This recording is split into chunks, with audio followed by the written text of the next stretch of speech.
بسم اللہ الرحمن الرحیم۔ مواہب ربانیہ، صداقت نبوت اور صداقت کلام اللہ کی ایک دلیل۔ دوران گفتگو فرمایا کہ جس یتیم نے کبھی مدرسے کا منہ نہ دیکھا ہو اور کسی استاد سے نہ پڑھا ہو، اس کی زبان مبارک سے ایسا فصیح اور بلیغ کلام نکلنا جس کی فصاحت اور بلاغت کے سامنے فصحائے عرب شرمندہ ہو گئے اور اپنا سا منہ لے کر بیٹھ گئے، یہ دلیل ہے کہ قرآن پاک اللہ کا کلام ہے۔ اگر یہ اللہ کا کلام نہ ہوتا تو سب سے پہلے عرب انکار کرتے، لیکن دنیا میں عرب جتنا قرآن پڑھتے ہیں اتنا عجم نہیں پڑھتا۔ حرم میں دیکھ لیجئے کہ جو عرب آتا ہے فوراً تلاوت شروع کر دیتا ہے، اگر اہل زبان اس کی عظمت کے قائل نہ ہوتے تو اس کو نہ پڑھتے، لیکن حضور صلی اللہ علیہ وسلم کے سچے نبی ہونے کی اور قرآن پاک کے کلام اللہ ہونے کی یہی دلیل ہے کہ اہل عرب ہم سے زیادہ اس کی تلاوت کرتے ہیں۔ عشق مجازی کے ناقابل تلافی نقصانات۔ فرمایا کہ اگر حسن اور عشق آپس میں گناہ کر بیٹھے تو ہمیشہ کے لیے ایک دوسرے کی نگاہ میں ذلیل ہو جاتے ہیں اور اس قابل نہیں رہتے کہ ایک دوسرے سے نگاہ ملا سکے، یہاں تک کہ فاعل اور مفعول کو ایک دوسرے کو ہدیہ دینا بھی جائز نہیں، اگرچہ وہ قرآن شریف ہو، اگرچہ مصلی ہو، اگرچہ تسبیح ہو، کیونکہ اس مصلی پر جب وہ نماز پڑھے گا تو اسے اپنا گناہ یاد آ جائے گا، اور ہر وہ چیز جو مذکر معصیت ہو حرام ہے۔ بتائیے کتنا بڑا نقصان ہوا۔ اور فاعل و مفعول ایک دوسرے کے لیے دعا بھی نہیں کر سکتے، کیونکہ اگر دعا کرے گا تو پھر وہی گناہ یاد آ جائے گا اور اسے خود شرم آئے گی کہ میں کس منہ سے اللہ کے سامنے اس کا نام لوں۔ کتنا عظیم نقصان ہوا کہ ایک مسلمان دوسرے مسلمان کی دعا سے، ہدیہ دینے سے، یہاں تک کہ اس کی قبر پر بھی جانے سے محروم ہو گیا، کیونکہ اگر قبر پر بھی جائے گا تو معصیت یاد آئے گی جو شریعت میں جائز نہیں۔ اور یہ عشق مجازی کا گناہ ایسا ہے کہ ایک مسلمان کی آبرو جو کعبہ سے بھی زیادہ ہے، اس کا جنازہ ہمیشہ کے لیے دفن ہو جاتا ہے۔ تاثیر صحبت کی مثال فقہی مسئلے سے۔ ارشاد فرمایا کہ اگر آپ کے پاس 10,000 کی ایک رقم ہے جس پر زکوٰۃ فرض ہے اور ہر رمضان کی 25 کو آپ زکوٰۃ ادا کرتے ہیں، 24 تاریخ کو 10,000 کی رقم اور آ گئی تو اس پر بھی زکوٰۃ فرض ہو جائے گی، اگرچہ اس پر ابھی 1 سال نہیں گزرا، لیکن یہ ایک ہی دن میں بالغ ہو گئی۔ کیوں؟ اس رقم کی صحبت کی برکت سے جس نے 11 مہینے مجاہدہ کیا ہے۔ فقہ کے اس مسئلے سے تصوف کا یہ مسئلہ ثابت ہوا کہ جو لوگ اللہ کے راستے میں مجاہدات کیے ہوئے ہیں ان کی صحبت میں جو رہتا ہے جلد بالغ ہو جاتا ہے، یعنی اس کو جلد وصول اللہ نصیب ہو جاتا ہے۔ لا الہ الا انت کا عاشقانہ ترجمہ۔ ارشاد فرمایا کہ لا الہ الا انت کا عاشقانہ ترجمہ یہ ہے کہ آپ کے سوا ہمارا کون ہے، آپ کے سوا ہمارا کون ہے، سبحانک آپ پاک ہیں تمام عیوب سے، بے وفائیوں سے، انی کنت من الظالمین مگر ہم نالائق اور ظالم ہیں، آپ جیسی پاک ذات کو چھوڑ کر عیب داروں سے، بے وفاؤں سے دل لگاتے ہیں۔ مبارک مجھے میری ویرانیاں ہیں۔ ارشاد فرمائے کہ جو شخص نظر بچا کر اپنی حرام خوشیوں کا خون کر کے اپنے قلب کو ویران کرتا ہے، اس کے بدلے میں اللہ تعالی حلاوت ایمانی کے میٹیریل سے اس کے قلب کی تعمیر کرتے ہیں۔ اس پر اختر کا یہ شعر میرے مربی شاہ محمد احمد صاحب رحمۃ اللہ علیہ نے بہت پسند فرمایا تھا۔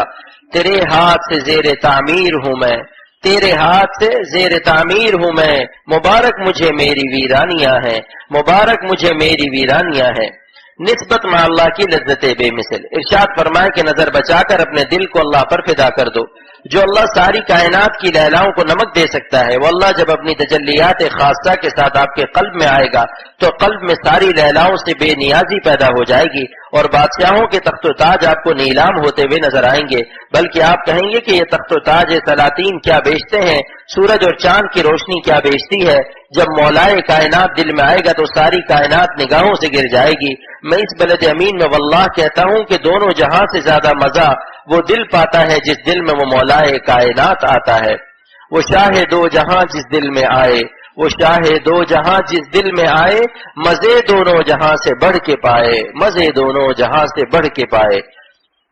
صدیق کی ایک نئی تعریف۔ ارشاد فرمائے کہ اولیاء صدیقین کی ایک تعریف اللہ تعالیٰ نے میرے دل کو عطا فرمائی کہ صدیق وہ ہے جو ایک سانس بھی اللہ کو ناراض نہ کرے، ہر سانس اپنے پالنے والے پر فدا کر دے، یعنی جس کی بندگی کی ہر سانس کو غیر شریفانہ عمل سے تحفظ نصیب ہو جائے۔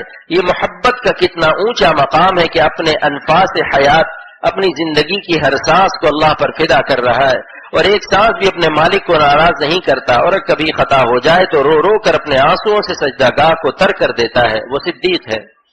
کڑواہٹ کا انعام حلاوت۔ ارشاد فرمائے کہ آج یہ بات سمجھ میں آئی کہ نظر کی حفاظت پر حضور صلی اللہ علیہ وسلم نے حلاوت کا لفظ کیوں بیان فرمایا۔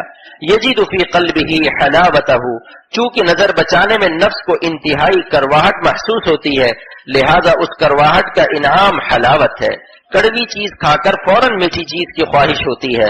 حضور صلی اللہ علیہ وسلم نے اپنی امت پر رحم فرمایا کہ چونکہ تم نے کرواہٹ برداشت کی تو کرواہٹ کا صلہ ایمان کی حلاوت ملنا چاہیے۔ یہ رحمت للعالمین صلی اللہ علیہ وسلم کا فیض نبوت ہے۔ غلبہ عظمت حق کے آثار کی ایک عجیب تمثیل۔ ارشاد فرمائے کہ اولیاء اللہ مخنث نہیں ہو جاتے، بلکہ تقوی کی برکت سے وہ بہت زیادہ قوی ہوتے ہیں۔ گناہ کرنے کی بھی طاقت رہتی ہے، لیکن عظمت الہیہ کے غلبے سے اس طاقت گناہ کو استعمال کرنے کی طاقت نہیں رہتی۔ اس کی ایک مثال اللہ تعالیٰ نے میرے قلب کو عطا فرمائی کہ جنگل میں کھلا ہوا شیر ایک سیاح کے سامنے اچانک 100 فٹ کے فاصلے پر آ کر کھڑا ہو گیا اور سیاح کو تاک رہا ہے۔ اتنے میں ایک لڑکی نے کہا کہ میں انٹرنیشنل حسین ہوں، اس سال حسن کے مقابلے میں اول نمبر آئی ہوں، آپ ذرا مجھے ایک پیار کی نظر سے دیکھ تو لیجئے، میں اپنا حسن آپ کو گفٹ دیتی ہوں۔ تو وہ کہے گا کہ اس وقت میری نظر اور بصارت سب ختم ہو چکی ہے، میں نامرد نہیں ہوں، لیکن اس وقت شیر کی ہیبت اور خوف کی وجہ سے میں آپ کو استعمال کرنے کی طاقت نہیں پاتا۔ گناہ کی طاقت ہے، لیکن اس طاقت کو استعمال کرنے کی طاقت نہیں ہے۔ کیوں؟ ہیبت شیر کی وجہ سے۔ جب جان کے لالے پڑتے ہیں پھر یہ لالے نظر بھی نہیں آتے۔ جب ایک مخلوق کی ہیبت کا یہ حال ہے تو اللہ تعالی کی عظمت کا جس کو استحضار ہوگا وہ کس طرح گناہ پر قادر ہو سکتا ہے۔ پس اولیاء اللہ طاقت گناہ رکھتے ہیں، لیکن اس طاقت کو استعمال کرنے کی طاقت نہیں رکھتے۔ ولایت صدیقیت کی کنجی۔ ارشاد فرمایا کہ درد دل سے کہتا ہوں کہ اس زمانے میں ایک ہی عمل کر لیجئے، صرف نظر بچا لیجئے۔ اگر اولیاء صدیقین کی آخری سرحد کو نہ چھو لو تو کہنا کہ اختر کیا کہتا تھا۔ دوستو، اس بھاؤ اللہ کے قرب کا سودا بہت سستا ہے۔ اس کی برکت سے جب دل میں حلاوت ایمانی آئے گی تو ہم کو پورے دین پر عمل کرنے کی توفیق ہو جائے گی۔ یہ عمل کر کے دیکھیے، سلوک کے سارے راستے کھل جائیں گے، تمام مسائل حل ہو جائیں گے، کیونکہ عاشقوں کو مال کی محبت نہیں ہوتی۔ خدا کا کوئی عاشق کسی کی جیب نہیں کاٹ سکتا، چوری بھی نہیں کر سکتا۔ عاشقوں کو بس حسن پرستی کی ایک بیماری ہوتی ہے کہ حسین شکلوں کو دکھا کر شیطان ان کی نسبت میں اللہ پر پردہ ڈال دیتا ہے۔ لہذا اس بے پردگی و عریانی کے زمانے میں جو ایک یہی عمل کر لے گا، لا الہ کی تکمیل ہو جائے گی، اور جب سب باطل خدا نکل گئے اب سارے عالم میں الا اللہ ہی الا اللہ ہے۔ خلوت مع اللہ کی اہمیت۔ ارشاد فرمائے کہ تنہائی کی عبادت بھی ضروری ہے۔ سرور عالم صلی اللہ علیہ وسلم کو پہلے خلوت محبوب کی گئی اور غار حرا میں آفتاب نبوت طلوع ہوا، جس پر میرا شعر ہے، خلوت غار حرا سے ہے طلوع خورشید، خلوت غار حرا سے ہے طلوع خورشید، کیا سمجھتے ہو تم اے دوستو ویرانوں کو، کیا سمجھتے ہو تم اے دوستو ویرانوں کو۔ غار حرا میں خلوت اور سناٹا تھا، لیکن نبوت کا آفتاب وہیں طلوع ہوا، مگر آفتاب نبوت ملنے کے بعد پھر کار نبوت میں آپ صلی اللہ علیہ وسلم مصروف ہو گئے۔ پھر آپ کا غار حرا میں جانا تو ثابت نہیں، لیکن راتوں میں اللہ کے ساتھ خلوت میں رہے۔ پس جن لوگوں کو خلوتوں کے بعد اللہ تعالیٰ دینی خدمت کا منصب عطا فرما دے، ان کے لیے بھی ضروری ہے کہ کچھ وقت خلوتوں میں وہ اللہ کو یاد کرے، کیونکہ خلوت مع الخالق جلوت مع الخلق کے فیضان کا ذریعہ بنتی ہے۔ جس کی خلوت میں تلقی انوار نہ ہوگی وہ جلوت میں فیضان انوار نہیں کر سکتا۔ خلوت میں اللہ سے لے کر اور جلوت میں دے۔ حضرت شاہ عبد القادر جیلانی رحمۃ اللہ علیہ فرماتے ہیں کہ خلوت میں اللہ سے اتنا لو کہ تمہارے دل کا مٹکا انوار سے بھر کر چھلکنے لگے، پھر مخلوق کو چھلکتا ہوا مال دو، اپنا مٹکا خالی نہ کرو۔ یہ بات حضرت مولانا شاہ محمد احمد صاحب رحمۃ اللہ علیہ نے مجھے سنائی۔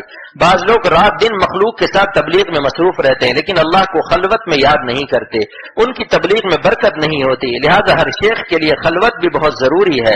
اور حکیم الامت تھانوی رحمۃ اللہ علیہ فرماتے ہیں اگر ماں اچھی غذا نہیں کھائے گی تو اس کے بچے کمزور رہیں گے۔ جو شیخ تنہائی میں اپنے اللہ کو خوب یاد نہیں کرتا، اس کے مریدین کی نسبت کمزور رہے گی۔ جتنا زیادہ شیخ متقی ہوگا اتنا ہی فیضان اس کے مریدوں پر ہوگا۔ اللہ پاک عمل کی توفیق عطا فرمائے۔